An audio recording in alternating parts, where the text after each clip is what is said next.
10 rock stars, 10 overdoses, and in almost every case, someone around them saw it coming.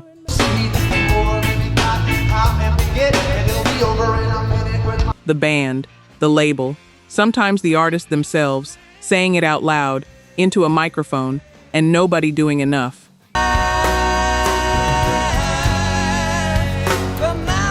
You've heard most of these names your whole life, but you don't know all of what happened, starting now. Number 10. Excuse me while I kiss the sky.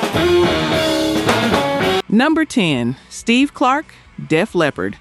January 8th, 1991, age 30.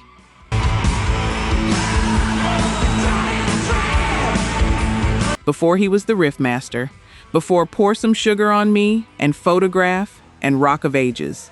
Before any of that, Steve Clark auditioned for Def Leppard by playing the entirety of Free Bird from memory, including the solo, without accompaniment.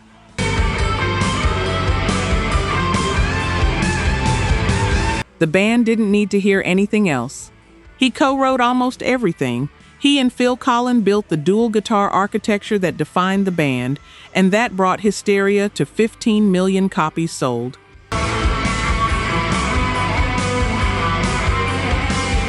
If you've ever had that record in your car, if you've ever turned up Armageddon It or Animal with the windows down, that sound came out of Steve Clark's hands.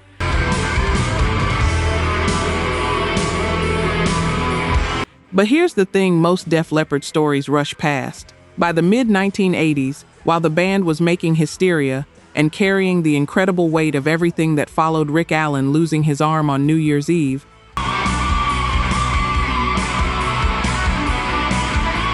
Steve Clark was already deep in it.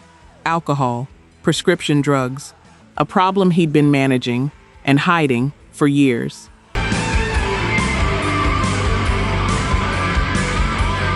In 1990, the band staged an intervention. They found Clark unconscious in Minneapolis with a blood alcohol level of 0.59.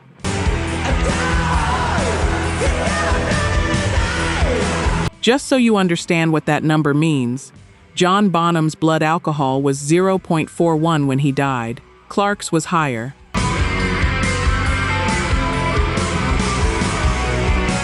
His bandmates flew out. They sat in a circle and read letters to his face, telling him what his drinking was doing to them. He agreed to go to rehab in Arizona. They promised his spot in the band would be waiting.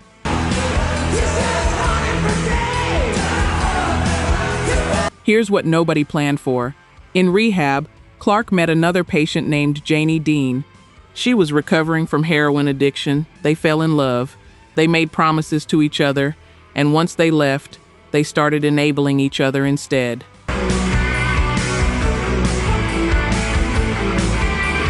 January 8th, 1991. Janie found him on the couch at their Chelsea flat.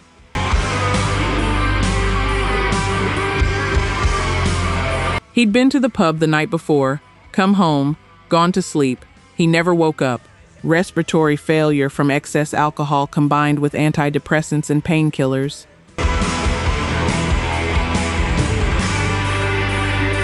His blood alcohol was 3 times the legal limit for driving. He was 30 years old. Def Leppard had already survived the unimaginable. They would survive this too.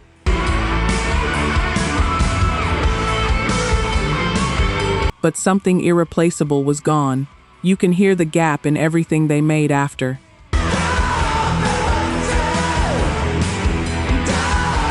Number 9. Andrew Wood, Mother Love Bone, March 19th, 1990, age 24.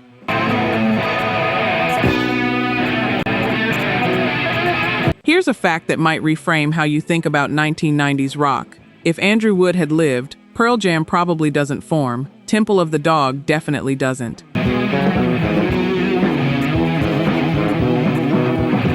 The Alice in Chains song, Wood, isn't written, and the entire grunge movement loses its emotional center before it even gets started.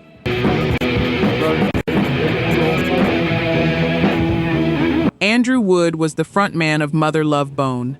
He'd been building toward this for years, first with Malfunction, then when Stone Gossard and Jeff Ament came calling. Major label bidding war. Record deal with Polygram.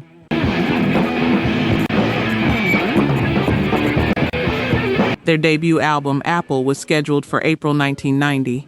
In an interview just weeks before his death, Wood said, "If Mother Love Bone is not going to be the band of the 90s, I'll form another band that will be."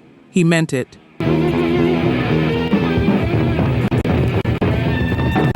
And based on what was on that record, he might have been right. He had battled heroin for years.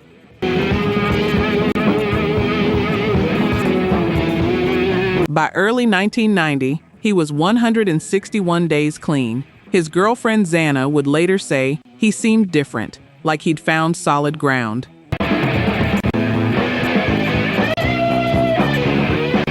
The album was coming, everything was lined up, and then on the night of March 16th, he went back.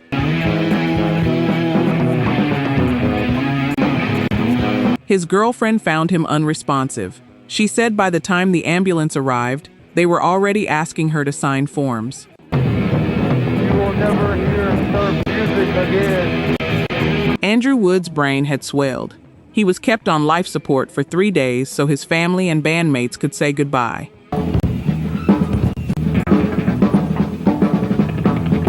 His roommate, Chris Cornell of Soundgarden, played Queen's A Night at the Opera through the speakers as they took him off the machines.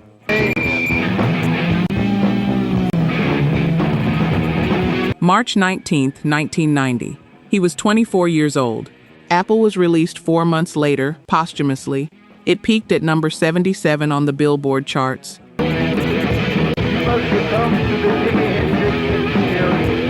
Nobody knew yet what those recordings were worth. Nobody knew what his death would set in motion.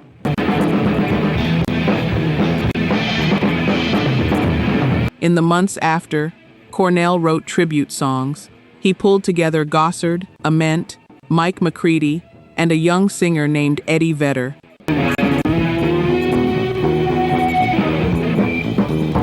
That became Temple of the Dog. When it was finished, Gossard, Ament, and McCready kept building and became Pearl Jam.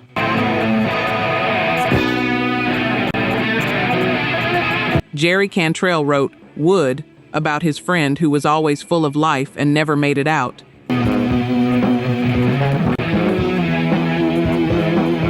If you love any of that music, you're standing in Andrew Wood's shadow. That's not a small thing.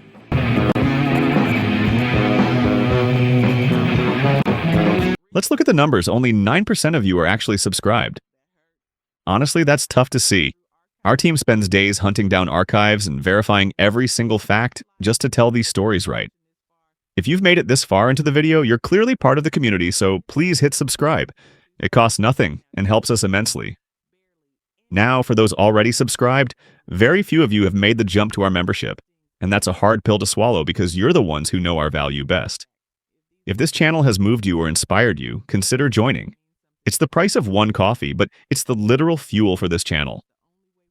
Let's keep this alive together. Back to the story. Number 8. Shannon Hoon, Blind Melon, October 21st, 1995, age 28.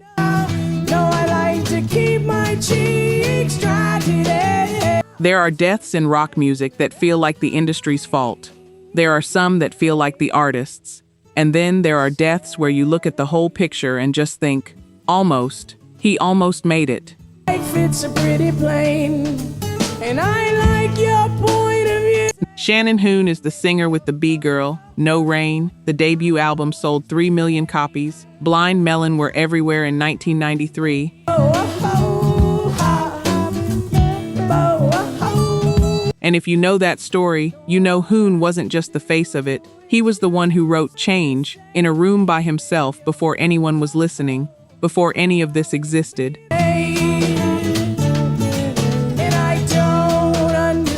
What most people don't know, before Blind Melon broke, Hoon sang backup vocals on Guns N' Roses' Don't Cry.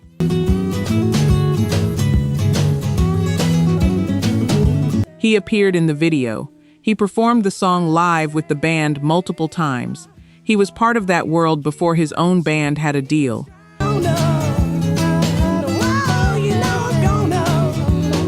When the fame came, the cocaine use accelerated. He'd been in and out of treatment for years. I just want someone. His daughter, Nico Blue, was born on July 11th, 1995, 3 months old. The band hired a counselor to travel with them on the Soup Tour. That counselor was fired after the first week.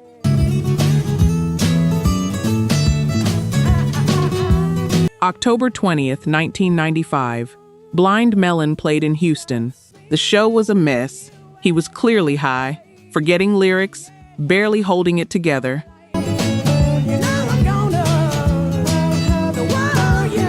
After the set, he called home, spoke to his girlfriend, spoke to his daughter. Those were the last words he said to either of them.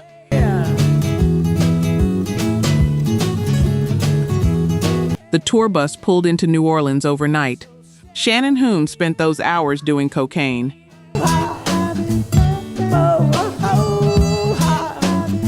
The next morning, the band's sound engineer went to wake him for a sound check at Tipitina's. He was unresponsive on his bunk. He was pronounced dead at the scene.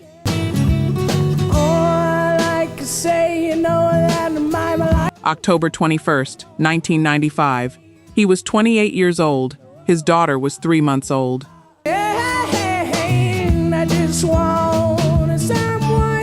Change, the first song Shannon Hoon ever wrote, ends with this. I know we can't all stay here forever, so I want to write my words on the face of today. So stay with me and I'll have it. He wrote that when he was young, before any of this happened.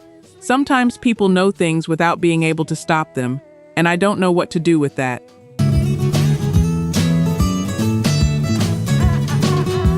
Number 7, Bradley Nowell, Sublime.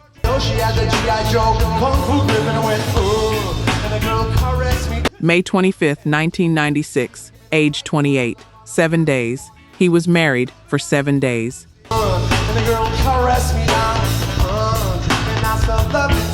Bradley Nowell married his girlfriend Troy on May 18th, 1996. Their son Jacob was 11 months old.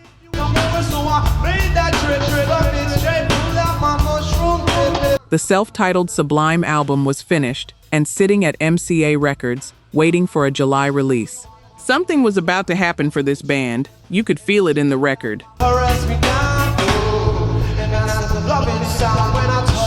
Long Beach, ska, reggae, punk, hip-hop, all of it mashed together with a recklessness that shouldn't have worked. It worked completely.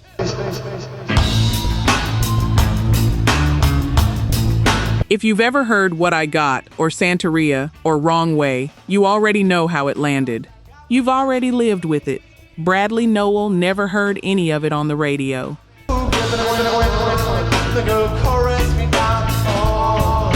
May 25th, 1996.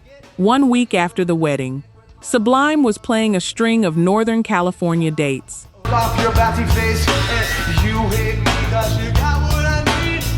After a set in Petaluma, the band drove south to San Francisco, where they had another gig the next evening.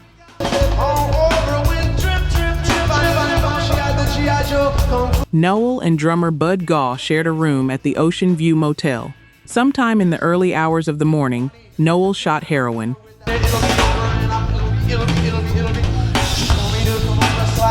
Gaw found him on the floor the next morning. His Dalmatian Lou dog was on the bed, whimpering. Bradley Nowell was 28 years old. His wife of 7 days was at home with their 11-month-old son.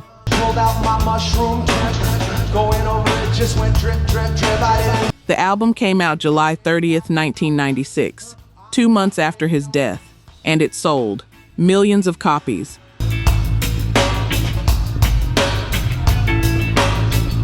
What I Got reached number 1 on the modern rock chart.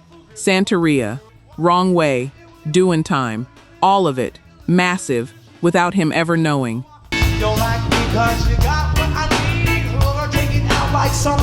The album was originally going to be called Killin' It. After he died, they renamed it Sublime. I'll let you sit with that one.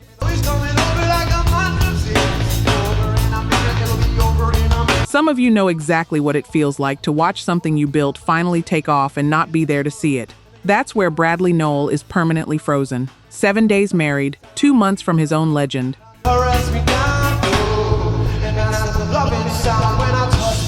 Number 6, Keith Moon, The Who, September 7th, 1978, age 32.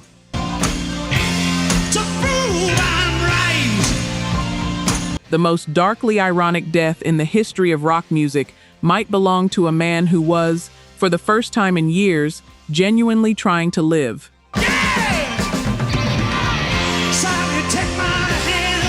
You know who Keith Moon was. Moon the Loon, The Who's drummer. One of the most technically gifted and gloriously chaotic musicians who ever touched a drum kit. Hotels, explosions, a legend built entirely from excess.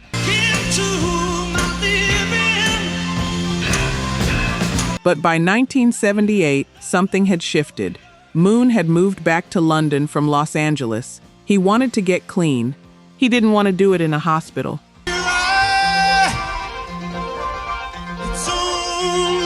So a doctor prescribed him heminevrin, clomethazole, a sedative specifically designed to help manage alcohol withdrawal symptoms.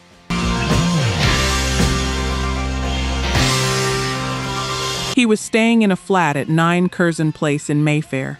The flat belonged to Harry Nilsson. And here's the part that takes a second to process.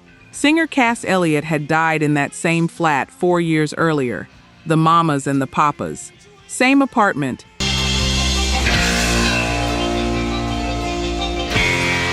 Nilsson was worried about renting it to Moon. He told Pete Townshend the place might be cursed. Townshend told him lightning doesn't strike twice. September 6th, Moon attended a party at Paul McCartney's. He seemed okay. He and his girlfriend Annette came home, watched a movie, had some lamb cutlets. Teenage wasteland. Before bed, he took his medication. The prescribed dose was 1 tablet, no more than 3 per day. Keith Moon took them the way he'd always taken everything, in handfuls.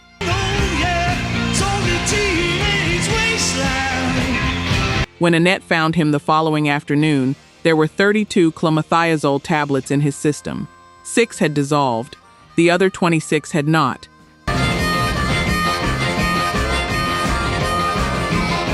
The drug had disabled his esophagus. He couldn't vomit. He suffocated in his sleep. Keith Moon was 32 years old, trying to get sober, killed by the medication that was supposed to get him there.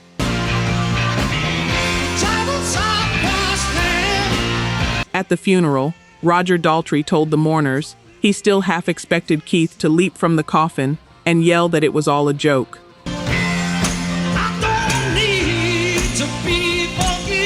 The Who had just released Who Are You weeks before he died. His image on the album cover shows him sitting on a chair.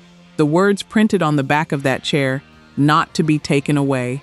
If that's not the most heartbreaking coincidence in rock photography, I don't know what is.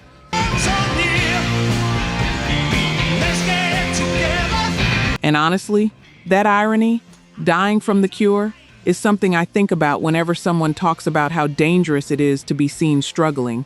Because Keith Moon was struggling. He just wasn't doing it loudly anymore. And nobody knew what that meant until it was too late.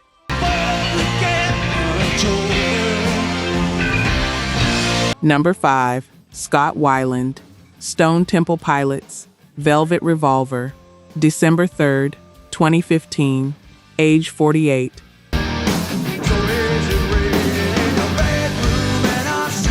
Here's a complicated truth about Scott Weiland. The man could sing Plush, Interstate Love Song, Tumble in the Rough, Creep, one of the genuinely great rock voices of the 1990s.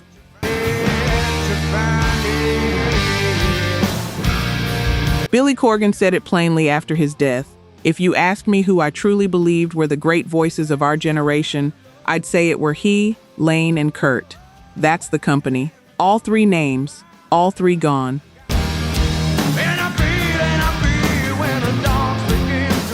By 2015, Weiland had been fired from Velvet Revolver in 2008 and fired from Stone Temple Pilots in 2013. The man they called one of the great voices of his generation was touring in a van with a band called the Wildabouts, playing rooms that the STP years would have filled in 20 minutes.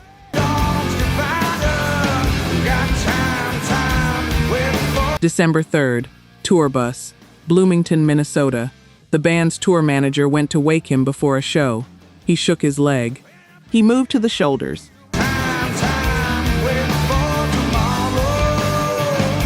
He later described what he realized next. "Oh my God, he's not moving. I went to his shoulders and realized he was stiff."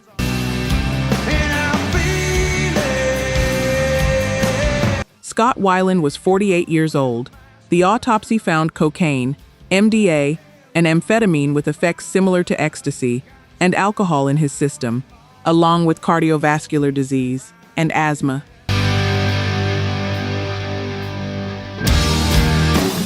And years of everything compounding in the dark, alone, in a bunk in Minnesota.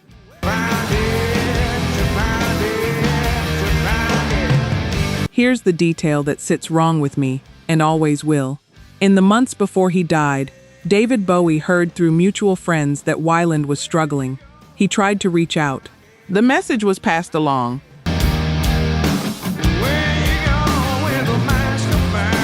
Weiland said, "I'd love to talk to him." The connection was supposed to happen. It never did.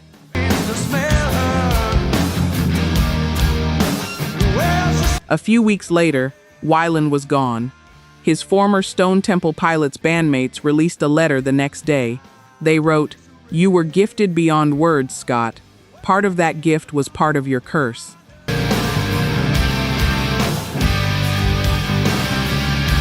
His ex-wife asked the public not to mythologize him, not to buy the memorial t-shirt. She said use the money to take a kid to a ball game, and she was right.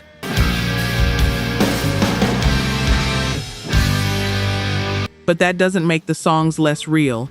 The pain inside them wasn't manufactured. It all came from somewhere genuine, and it always will.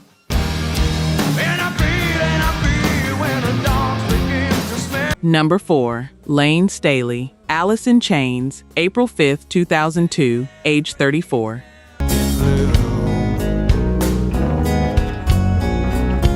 He told us, in 1996, Layne Staley said this in an interview, directly, on the record. "I know I'm near death. I did crack and heroin for years. I never wanted to end my life this way. I know I have no chance. It's too late."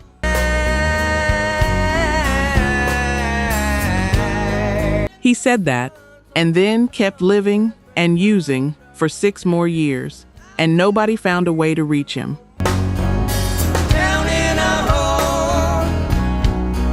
If you love Alice in Chains, you know the catalog is essentially a diary. Down in a Hole, Junkhead, Nutshell, Godsmack.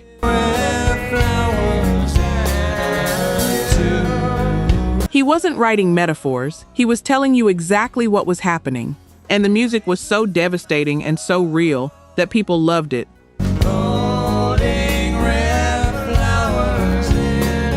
And somehow that made it easier to miss what he was actually saying. After 1996, after AIC opened for Kiss, and the shows began falling apart,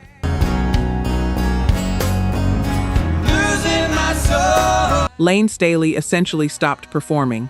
That October, his girlfriend Demry Parrott died of drug-related causes.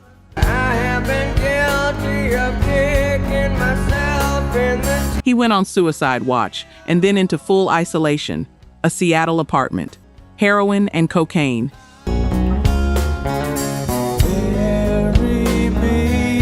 By the late 1990s, people who tried to visit described someone they barely recognized.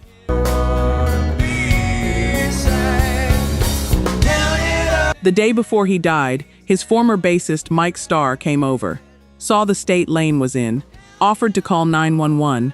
Layne refused.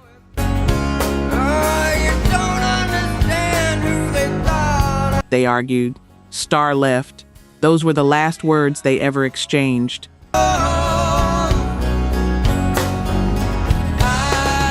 Mike Starr died of a prescription drug overdose in 2011.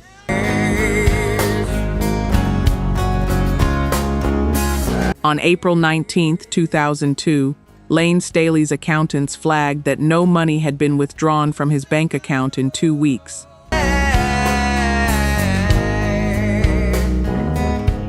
His mother called 911. Police broke down the door. His 6'1" frame had been reduced to 86 pounds.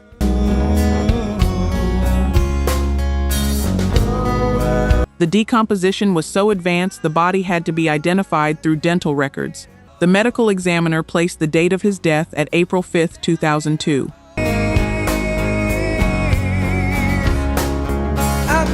A speedball, heroin, and cocaine. The same date, 8 years later to the day, that Kurt Cobain died.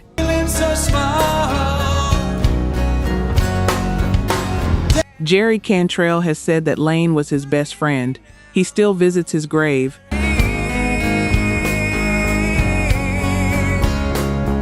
And if you've ever tried to explain to someone who wasn't there why this music mattered, why Alice in Chains mattered, and couldn't find the words for it, you already know why this one hurts differently from the others on this list. Out of control. Number 3, Janis Joplin, October 4th, 1970, age 27. Don't you know? 16 days before Janis Joplin died, Jimi Hendrix was gone, same age, 27, same year.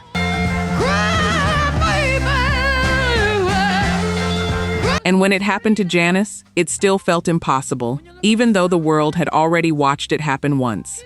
She was in Hollywood, finishing Pearl. Some place those cats are always wandered off to. I never figured out exactly. If you've heard Me and Bobby McGee, and you've heard it, you've heard what her voice was becoming. The people in the studio with her said she was singing better than she had in years.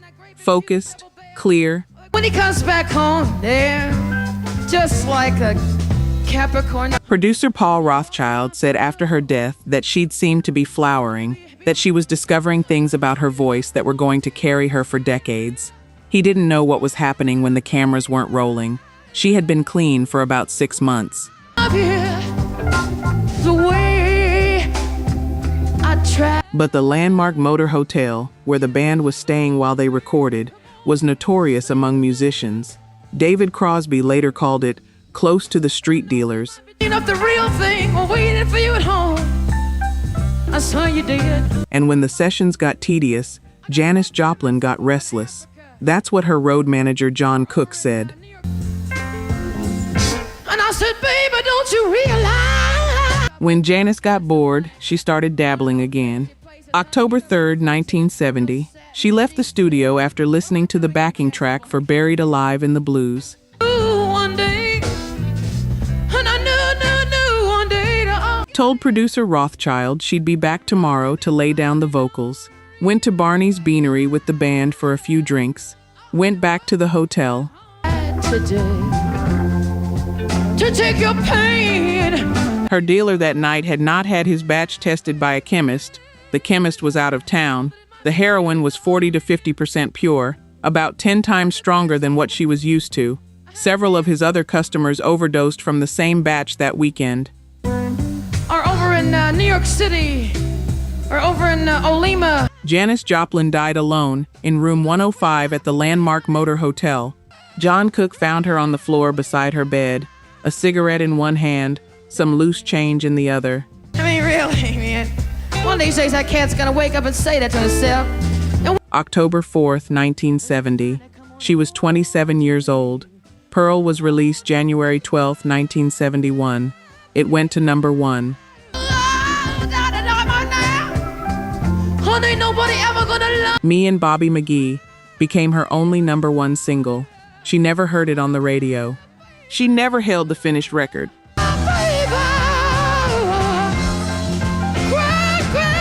The last thing she recorded the night she died was a song called Mercedes-Benz. She did it a cappella, as a joke, a one-take throwaway. So you can put your head on my shoulder, baby, yeah. It ended up on the album. It ended up in the culture. It's still there. That's not just talent. That's a kind of courage that only lives once.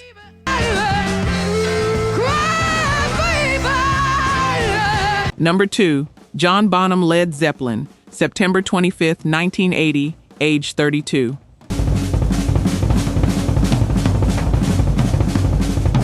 Some bands break up because they want to. Some because the business collapses. Some because the music runs dry. Led Zeppelin broke up because John Bonham died. Full stop. No other reason.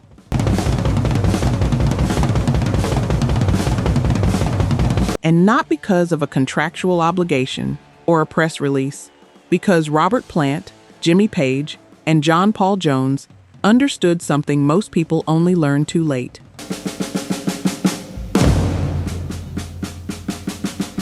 You cannot replace what cannot be replaced. Their statement on December 4th, 1980 read, "We feel that no one could fill his place."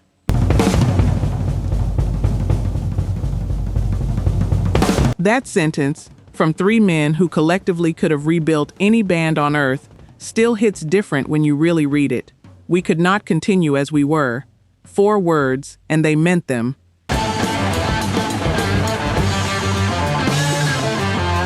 You already know what he sounded like when the levee breaks. Whole lot of love, Moby Dick. That kick drum pattern from the opening of Good Times, Bad Times, a 3-note triplet that most professional drummers today still work to replicate.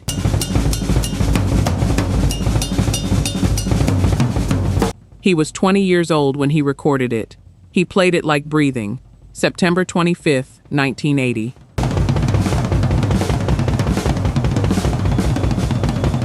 The band was at Jimmy Page's country home in Windsor, rehearsing for a U.S. tour. John Bonham had been drinking heavily all day, vodka, in quantities that were extraordinary even by his standards.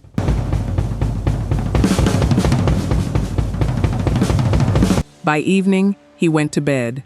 The next afternoon, John Paul Jones and tour manager Benji Lefevre went to wake him.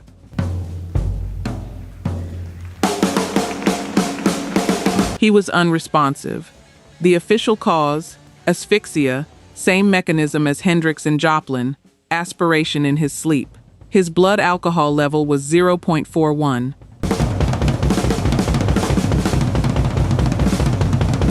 He was 32 years old. There was no reunion with a new drummer.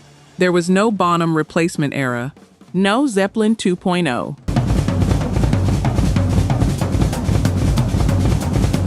Plant, Page, and Jones occasionally reconvened for one-off appearances across the decades, but the structure that made Led Zeppelin what it was, that ended on a September afternoon in Windsor, because the one person who could hold it together was gone.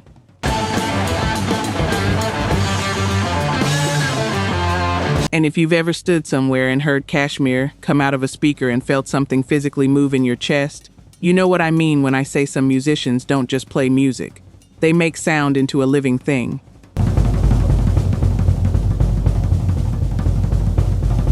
John Bonham made sound into a living thing, and when he was gone, that thing died with him.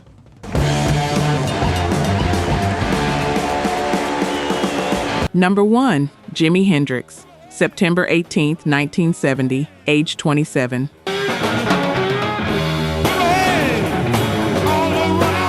In 1970, the most important guitarist alive was 27 years old, exhausted, buried in lawsuits, trying to escape a manager he'd grown to distrust, unable to sleep.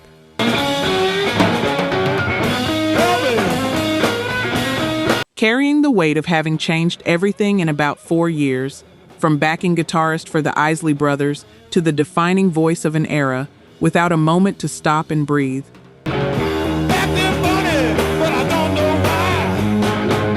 September 17th, 1970. Jimi Hendrix and his girlfriend Monica Danneman spent the evening in London. A party, a late return to her apartment at the Samarkand Hotel in Notting Hill. Around 3 in the morning, he couldn't sleep.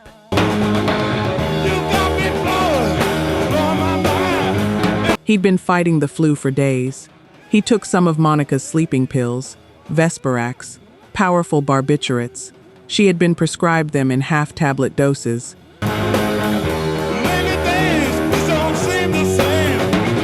Jimi Hendrix took 9 full tablets. That is 18 times the recommended dose. Whether he understood what he was taking, that question has never been fully answered. The inquest returned an open verdict. No evidence of intent either way.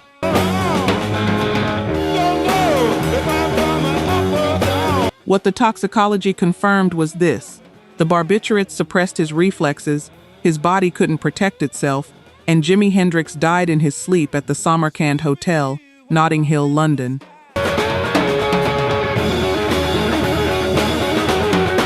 He was taken to St. Mary Abbott's Hospital and pronounced dead at 12:45 in the afternoon on September 18, 1970. Tomorrow or just the end of time. His final live performance had been 2 nights earlier, not with The Experience, with Eric Burdon and War, at Ronnie Scott's Jazz Club. That's how the last chapter closed.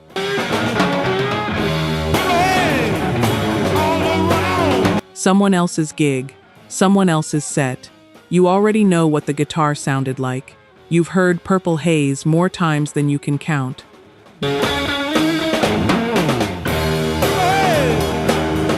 Voodoo Child, Little Wing, what he did to the national anthem at Woodstock in front of 500,000 people in 1969.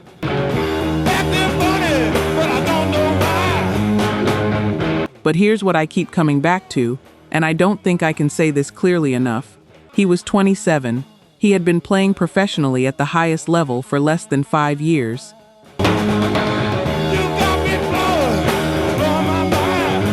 He was just getting started. What Jimi Hendrix would have made in the 1970s, what he would have done with the technologies and the sounds and the collaborations that were just on the other side of the door. That's the conversation that never happened. That's the music that doesn't exist.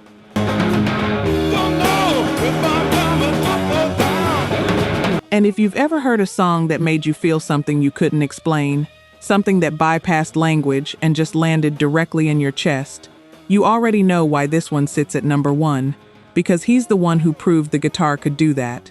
Before him, nobody knew. After him, everyone tried.